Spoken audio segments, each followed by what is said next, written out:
If you marry a troublesome spouse, you have been called into a life of prayer. All of us are called to a life of prayer, but your own is different. Because while some of us are praying for favor, for blessings, for promotion, you are praying, Father, do it, or take him away. Do it, or take him away. I know women that pray for their husbands to die so that it will be peaceful. It says separate lots. Say lots must go. So you determine the outcome of your marriage. You choose. I don't understand how a Christian, listen, if you are a Christian, marry a Christian. It's not rocket science. If you're a Christian, you cannot marry an unbeliever. It doesn't make any sense. I have never met any human being. How many of you want to pick a husband or a wife? You go to mortuary. You mean you can't go to mortuary and pick dead body? Are you serious? Even find dead body that they did embalmed and did makeup, you don't like. So why are we doing it now? Because if someone is not born again, they're spiritually dead. So how are you marrying a corpse?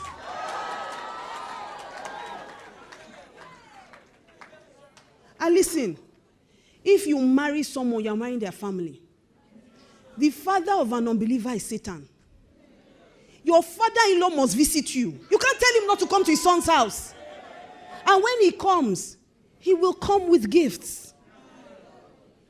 And because he's big in his kingdom, he will come with entourage. He will come with his demons. They will come with sickness. They will come with quarrel. Sometimes, that demon of just slap her will enter him. Just slap her. She woke up this morning and she's singing praises. Slap her. Just say, the way you are loud in the morning when I'm sleeping. What can you do? Nothing. What do? You go and pray. Is that really the life you want? If you are sitting beside a woman, tell her you have a choice. Use your choice wisely. So you can determine how your marriage outcome will be. Do you want to be a single parent? There's nothing wrong with if it is something that you did not. People end up single parents, sometimes not by choice. Maybe the guy walked away, he didn't want to take responsibility, or a man died, or there are so many reasons. But for you to be, your husband to be alive, and you are a single parent, is the worst that come to you. Oh, you don't know that happens. I remember one year I was doing a worship concert, and usually at a worship conference, God usually asks me to pray for certain people. So some years he will ask me to pray for those trusting God for the fruit of womb. Some years he will ask me to pray for other people. So that year in particular, I said I should pray for single mothers, that they should come out. I saw married women bouncing out. I near one. She said, waiting. That one, nah, man. I beg, I'm a single parent. Poor bless him, man. Christian woman. She said, waiting, this I no go come out. Mama, please, pour blessing on my head. Let me correct grace to pass to parent my children. Do you know what it means for you to wake up every Sunday morning? You dress your children as they are going. Your father just say, hey, come. Church is for women. Come go buy beer for me downstairs. And then your children grow up thinking that church is for women. Or you want to give in church. You will preach sermon to your wife. You will brings your strong reason, your weak reason. You bring everything. Just for us to obey God. So it starts from the choice that you make. Tell the lady sitting beside you that they have a choice. Tell them, use your choice wisely. Don't let people deceive you. These days, what's happening is that everywhere you go, people are learning marriage from social media. You can't learn marriage from social media because social media did not start marriage. God started marriage, and the principles that guide marriage must be gotten from God. So you need to be careful what you hear and what you're listening to and who you are listening to. When God came to Adam and Eve in the garden and they ran away, he said, Adam, where are you? Adam said, I found out I was naked, so I went to hide. He said, who told you? And that's my question today. Who told you the things you are listening to? Who told you? Who told you marriage is bad? Do you know that's a sign of the end time? That people start preaching that marriage is bad. Please let me put up 1 Timothy 4:3. Who told you the things you are saying? Who told you that there's no head, that there's no order in marriage? Because I hear all those kind of things these days. Why should they say man is the head?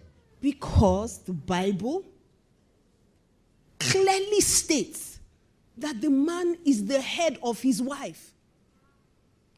And God expects you to submit to your husband. I will get there. I'll quickly run through those things. Look at it. Give me from verse 1, in fact. Let me run through from verse 1. You'll be amazed at some of the things. You see, some things that God has already... God is not man. So he already knows what will happen.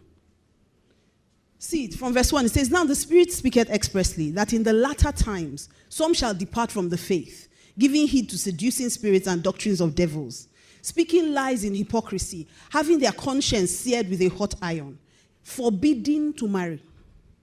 That's when you start hearing things on social media. Marriage is not even by force. Marriage is not by force. Jesus never said it was by force. But if you're going to do marriage, you see, let me tell you. He said not everyone will marry. Some are born as Enochs. If your body is doing you giz, you are not born an Enoch. Go and marry well. When people have made a mess of something, they will now start going on social media. Men are scam. Men are scum. Men, I don't even know which one it is. Is this scum or scam? They are sure calling men all kinds of things. Because they have made a mess of marriage. They did not pick well.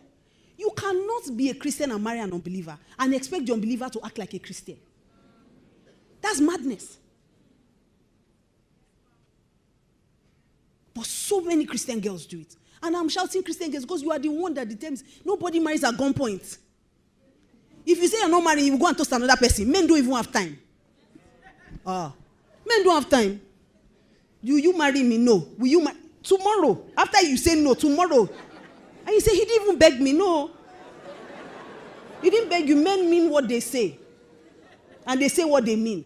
Will you marry me? Simple question. You say no. He believes you. Which one is that you didn't even beg me? So he will go and toast your sister. Because he tried here. Maybe the Lord is still speaking within the family. Maybe I didn't hear well. Uncle, we move to your sister. Now play with men. So people have made a mess of marriage and they start talking and complaining. But my question is, who told you what you believe? Where are you getting what you believe? Are you getting it from the Word of God? Because what you are hearing determines your outcome. And it determines the authority behind it. So if God is saying that marriage is good, he says two are better than one, for they receive a good reward for their labor. It tells you marriage is good. He says marriage is honorable in all things. There's nowhere in the Bible that marriage is spoken about that says anything bad. It says two are better. Better is good now. Abi? It is not good for the man to be alone, meaning it is better for him to be married.